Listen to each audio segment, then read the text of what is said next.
प्यारे भाइयों, दोस्तों, बुज़ुर्गों, आज हम यहाँ पर मलिक खुर्शीद मरहूम के एहसाले सवाब के लिए हाजिर हैं और अल्लाह रब्बुल इज़्ज़त की बारगाह में यही दुआ है कि अल्लाह मरहूम के दर्जात बुलंद फरमाए। अल्लाह रब्बुल इज़्ज़त मरहूम की कब्र को जन्नत के बागों में से एक बाग बना दे और उनके लवाहिकीन को सब्र जमील अता फरमाए। वैसे तो आज मेरे जैसे कि वजाहत फरमाई हज़रत ने कि मेरे वालिद मेरे मुर्शिद साहबजादा हामिद सईद काज़मी उन्होंने यहाँ पर हाज़िरी देनी थी, लेकिन शाह साहब बहुत बड़ी हस्ती हैं, उलमा तो जानते हैं, समझते हैं। उनका ये जो इंतकाल हुआ इस साने के मौके पर जनाजा 11 बजे था, वहाँ पहुँचना था। मुझे हुक्म हुआ, मैं खानपुर से आया हूँ अभी, फिर अभी वापस भी जाना है। दोस्तों, वक्त के दामन में ज़्यादा गुंजाइश नहीं, 2-4 बातें करेंगे, इजाज़त लेंगे। हमारे लिए ये कितनी मामूल की बात बन गई है। आए दिन किसी जनाजे में शिरकत करते हैं, किसी कुलखानी में हाज़िरी देते हैं, किसी बरसी में जाते हैं, कभी 40वें में जाते हैं। मामूल की बात है, कभी इलाके में, कभी बरादरी में। लेकिन ऐसा क्यों है कि हमें ऐसा लगता है कि जैसे हमें औरों के ही जनाजे पढ़ने, जैसे कि बस औरों की कुलखानी में जाना है। तो ये क्यों भूल जाते हैं कि एक रोज जनाजा अपने घर से भी उठना है ना। एक रोज मौत ने हमारे दरवाजे पर भी दस्तक देनी है ना। और कम से कम इन मौक़ों पर तो अपनी मौत याद आनी चाहिए ना। लेकिन जैसे हज़रत ने तवज्जो दिलाई, मुझे बड़ी हैरत होती है, बड़ी हैरत होती है। हम कुलखानी में बैठे हैं किसी के साले सवाब के लिए, अब कोई आलमी दीन यहाँ पे बैठे हैं, आपको बता रहे हैं जनाब क्या सवाल होंगे, क्या जवाब होंगे, सवालों जवाब के बारे में बता रहे हैं। वो जी आपको यहाँ पर तरगीब दिला रहे हैं कि जी तैयारी करें अगली जिंदगी के लिए, कोई कब्र के लिए कीजिए, आखिरत के लिए कीजिए। लेकिन सिर्फ एक लैंड क्रूजर गुजर जाए और हम सब यूं करके बैठे होते हैं। दोस्तों, जो अगली मौत के बाद की जिंदगी है ना, वो ना खत्म होने वाली जिंदगी है।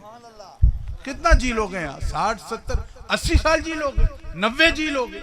बल्कि आजकल जो हमारी ग़ज़ा है और जो पोल्यूशन है, आलूदगी है, 90 साल तो पता नहीं हम में से अब कोई पहुंचे या ना पहुंचे। भाई इससे ज्यादा तो नहीं जियोगे ना। तो उसके बाद की जिंदगी का क्या करोगे भाई? वो तो ना खत्म होने वाली जिंदगी है। तो ये जहन में रखो कि सिर्फ औरों के जनाजे नहीं पढ़ने, सिर्फ औरों की कुलखानी में नहीं जाना, हमारा भी जनाजा उठना है। और अगर खुशकिस्मत हुए तो हमारे भी जो लवाहिकीन हैं हमारे लिए कोई एहसाले सवाब की महफिल सजाएंगे। दोस्तों देखो, इस दुनिया में भी अदालतें मौजूद हैं, यहां भी मुकदमे चलते हैं, यहां भी फैसले होते हैं। तो फिर इस सजा और जजा का सिलसिला यहीं पे चल सकता था। ये हमें रोजे माशर की क्या जरूरत थी? अदालतें तो यहां भी मौजूद हैं। लेकिन यहां पर क्या होता है, हम बड़े बड़े वकील खड़े कर देते हैं, हम झूठे गवाह पेश कर देते हैं, हम जाली दस्तावेजात, जाली डॉक्यूमेंट्स बना लेते हैं। ये सब चक्कर चलाते हैं, इंसाफ का रास्ता रोकने की कोशिश करते हैं। तो हमें बता दिया गया कि एक ऐसी अदालत भी सजेगी जिसको धोखा देना मुमकिन ना होगा, जहां कोई जाली गवाह खड़ा नहीं कर सकते, वहां कहीं कोई जाली दस्तावेजात नहीं पेश कर सकते।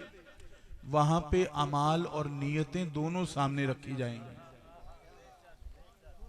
उस अदालत को चक्कर नहीं दे सकते, कोई बहाना नहीं बना सकते, कोई उज़र पेश नहीं कर सकते। लेकिन फिर भी ऐसे होंगे बहाने बनाएंगे, उज़र पेश करेंगे। कोई शख्स कहेगा मौला सारी उम्र गुर्बत में गुजरी, तंगदस्ती में गुजरी, नादारी में गुजरी, बीवी बच्चों का पेट कैसे पालना है, 2 वक्त की रोटी कैसे पूरी करनी है, इसी फिक्र में लगा रहा। अब मौला तूने मालो दौलत से नवाजा होता, तूने खुशहाली दी होती, तूने रिस्क की फरावानी अता की होती, तो मौला फिर कोई मोहलत मिलती ना, तुझसे भी लौ लगाते, तेरी बारगाह में झुकते, सजदा करते, तेरी चौखट पे माथा रगड़ते। अब मौला ये गुर्बत भी तू देता है, ये मुफलिसी भी तू देता है, इस आजमाइश में भी तू डालता है, फिर सवाल भी तू करता है, तो मौला तेरी मर्जी की बात है। तो क्या होगा?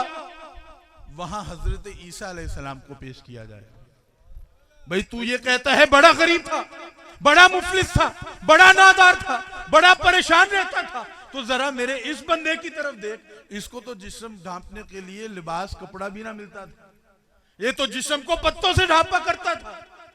तू बीवी बच्चों का पेट पालने की बात करता है, तो इस बंदे की गुर्बत का तो ये आलम था कि शादी का सोच तक ना सका, लेकिन इसने तो मेरी चौखट को ना छोड़ा, इसने तो मुझसे मुंह ना मोड़ा, इसने तो मुझसे बंदगी का नाता ना तोड़ा।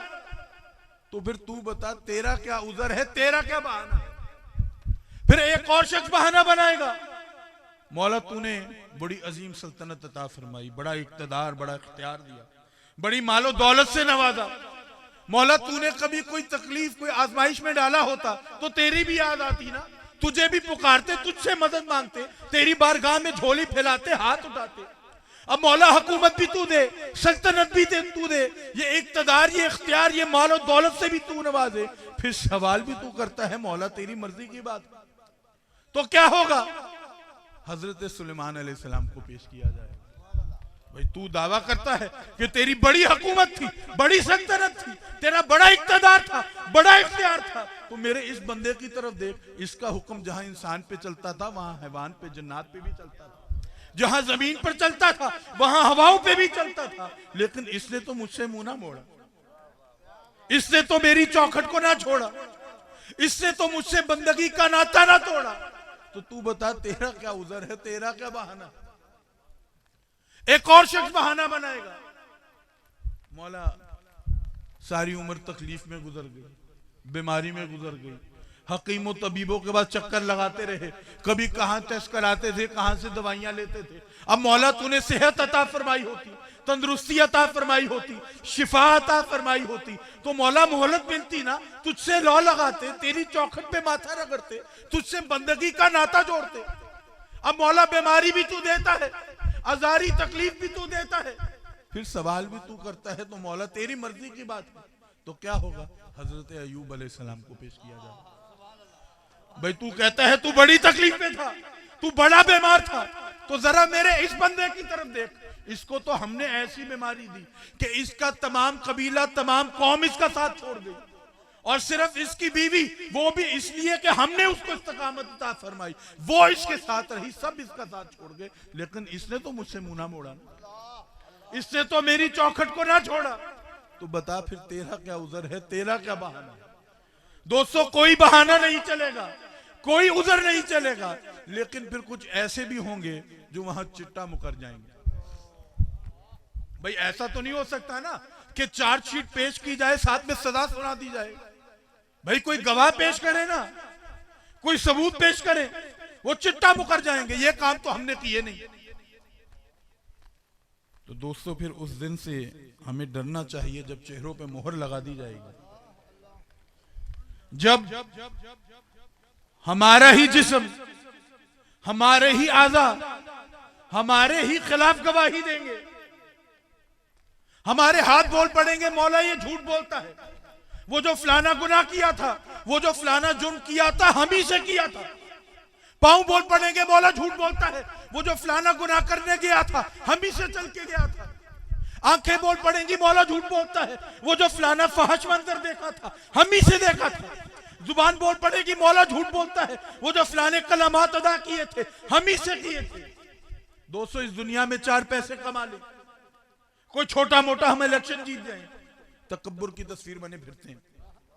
गरीब को तो किसी खातिर में नहीं लाते, किसी खाते में नहीं रखते।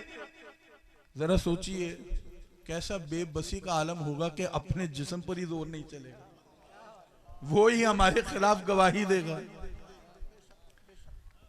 दोस्तों, अब वक्त के दामन में ज्यादा गुंजाइश नहीं, कोई 3-4 मिनट बचे हैं मेरे पास। एक हदीस खिदमत में पेश करता हूं, इजाजत लेता हूं।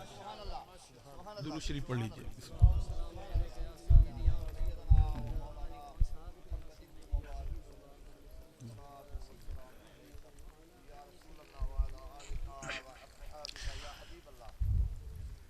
आका करीम अलैहिस्सलातु तस्लीम तशरीफ फरमा है।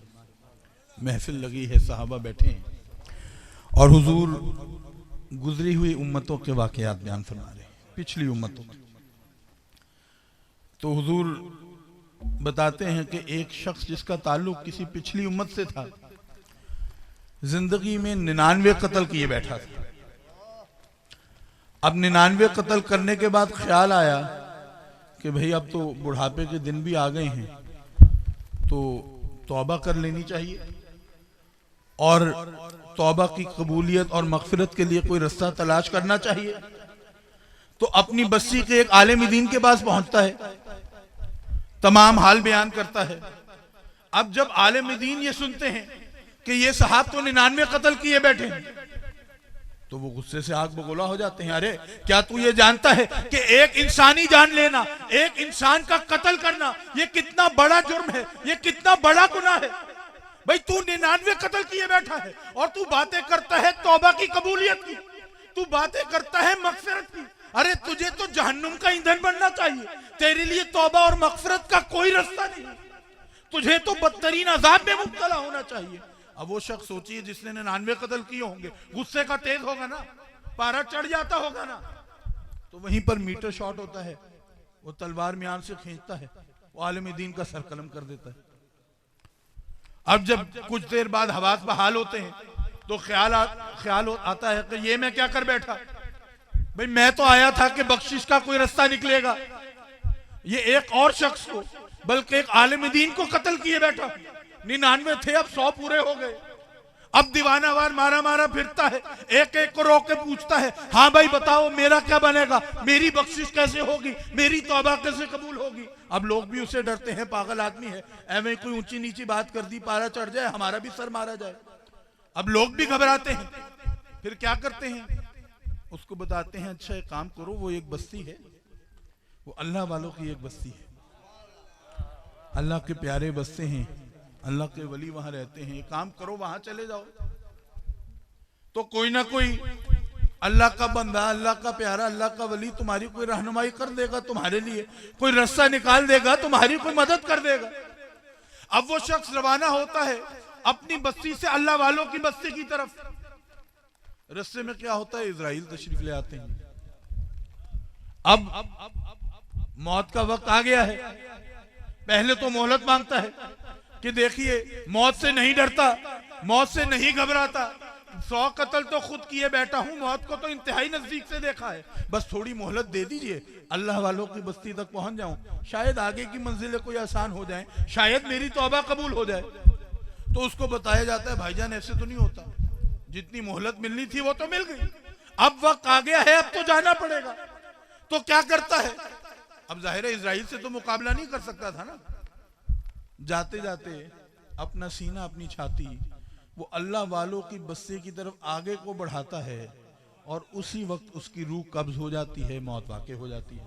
अब मर गया, फरिश्ते आ जाते हैं, एक तरफ अजाब के फरिश्ते आ जाते हैं, दूसरी तरफ रहमत के फरिश्ते आ जाते हैं। अब अजाब के फरिश्तों का मुकदमा तो बड़ा सीधा साधा है, भाई 100 कत्ल किए बैठा है, हमारे हवाले करो, जो बंदोबस्त करना होगा हम करेंगे।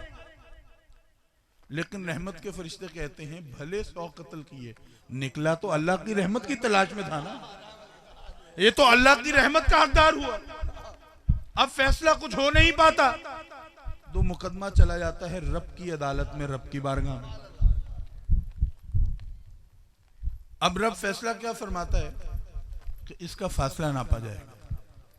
देखिए अपनी बस्ती से निकला, कहां जाता था, अल्लाह वालों की बस्ती की तरफ, रास्ते में किसी जगह किसी मकाम पर मर गया। अब अल्लाह फैसला ये फरमाता है कि इसका फासला ना पा जाए, अगर ये अपनी बस्ती से नजदीक पाया जाए, अल्लाह वालों की बस्ती से दूर पाया जाए, तो इसको अजाब के फरिश्तों के हवाले करें। और अगर ये अल्लाह वालों की बस्ती से नजदीक हो, अपनी बस्ती से दूर हो, तो रहमत के फरिश्ते इसको ले जाएं। फिर अल्लाह रब्बुल इज्जत हुक्म फरमाता है जमीन के उस हिस्से को जो उसकी बस्ती के और उसके दरमियान है, उसको हुक्म फरमाता है कि तू फैल जा, ताकि उसका फासला उसकी बस्ती से ज्यादा हो जाए, बढ़ जाए। और जमीन का वो हिस्सा जो उसके और अल्लाह वालों की बस्ती के दरमियान है, उसको हुक्म फरमाता है कि तू सुकड़ जा, ताकि उसका फासला अल्लाह वालों की बस्ती से कम हो जाए। और जब फासला नापा जाता है तो वो अल्लाह वालों की बस्ती से नजदीक पाया जाता है। लेकिन कितने फर्क से, वो जो मरने से पहले सीना आगे को बढ़ाया था ना, छाती आगे को की थी ना, वो कितना होगा? वो 2-1 इंच, आधा फुट, इससे ज्यादा तो ना होगा ना। सीना भर, छाती भर फर्क से वो अल्लाह वालों की बस्ती से नजदीक पाया जाता है और उसको रहमत के फरिश्ते ले जाते हैं। अब ये बताइए, अल्लाह रब्बुल इज्जत जो भी फैसला फरमाए उस पर कोई एतराज कर सकता है क्या?